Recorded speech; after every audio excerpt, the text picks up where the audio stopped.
Сабасына түскен қызметші. Ертеде бір саудагер кісі қызметшісімен бірге кемемен жүзіп келе жатты. Бұрын кемеге мініп көрмеген қызметші қорқып жылай бастайды. Ботадай боздап, сұңқылдап, әбден жұрттың ығырын шығарып, мазасын алады.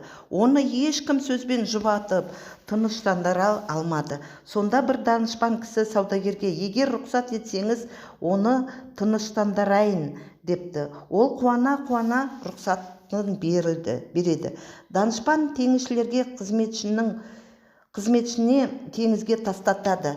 Байғұс суға бір батып, бір шығады. Екінші батқанында оны қайтадан кемеге шығарып алыпты. Қызметші кемеге әзер дегенде мініп, бір бұрышқа барып бүрісіп, үн-түнсіз отырып қалыпты. Саудагер таң қалып: "Бұл қалай болды?" дегенде данышпан: "Бұл адам теңізге батып, оның машақатын көрмегендіктен өзінің сау-саламат отырғанының қадірін білмеді. Бейнет көрмеген адам рахаттың қадірін білмес", депті.